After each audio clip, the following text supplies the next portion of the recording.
Hello বন্ধুরা, আজকে আমি ভেটকি মাছের ফিশ ফ্রাই করে দেখাবো। তো ভেটকি মাছটা না আমার বর খুব ছোটো ছোটো করে ফেলেছে। যাই হোক, আমি লেবু মাখিয়ে, লেবুর রস মাখিয়ে একটু রেখে দিয়েছিলাম। যতক্ষণ না আমি ওইগুলো রেডি করছি মশলাটা, ততক্ষণ ভেজানো ছিল মাছটা। তো আমি দেখতেই পাচ্ছেন ধনেপাতা, রসুন, আদা আর কাঁচা লঙ্কা বেটে নিয়েছি ভালো করে।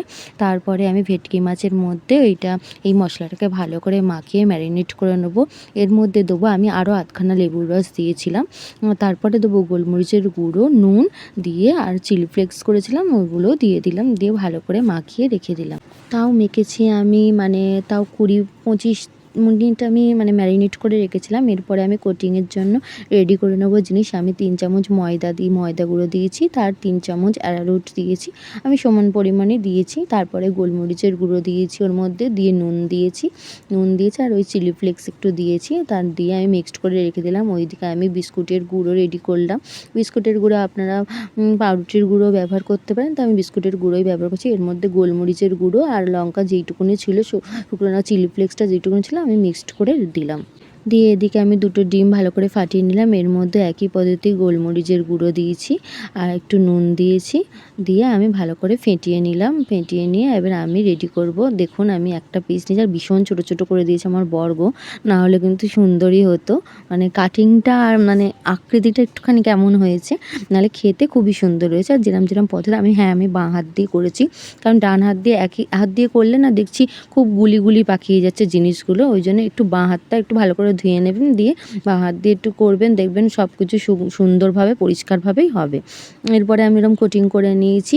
কোটিং করে নিয়ে আমি রেডি রেখেছি। হ্যাঁ, আমি কোটিং করার পরেও কিন্তু আমি 15 মিনিট ছেড়ে দিয়েছি।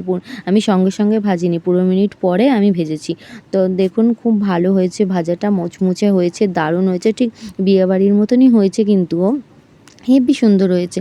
আপনারাও করে খাবেন এরমভাবে, দেখবেন খুব টেস্টি হয় গো। হ্যাঁ, যাই হোক, আমি আমার ডিজাইনটা একটু খারাপ হয়েছে, নাহলে কিন্তু খেতে খুবই ভালো হয়েছে। তা যাই হোক, আপনারা করে এরকম করে এই পদ্ধতিতে খাবেন। আমার ভিডিওগুলো দেখবেন, প্লিজ একটু কমেন্ট করবেন, শেয়ার করবেন, একটু ভালোবাসা দেবেন, আমার পাশে থাকবেন। আর দেখুন আমার বর খেয়ে কী বলছে। তা একটা করে ভেজে নিয়েছি। ভেজে নিয়ে আপনারা এক কোট করে ভেজে নিয়ে আবার পরেও ভাজতে, তাতে আরও মুচমুচে হয়।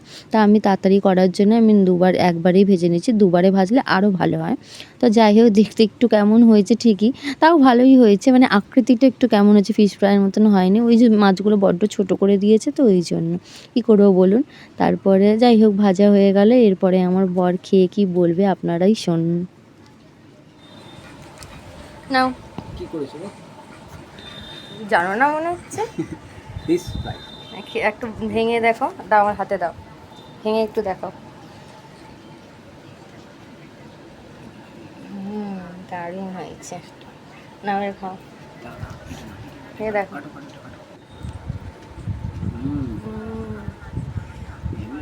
নাও খেয়ে দেখো কেমন হয়েছে, ভালো। বিয়ে বাড়ি হেভি হয়েছে, বিয়ে বাড়ির মতন গো। তাই ভাবতে পারি না তো ভালো হয়ে যাবে। ঠিক আছে, টাটা বলে দাও। তাহলে এটা কি কাসুন্দি পেতাম? কাসুন্দি দিয়ে ভালো লাগে, আরো ভালো লাগে। কাসুন্দি নেই, সস আছে, সসটা দিয়ে খাও।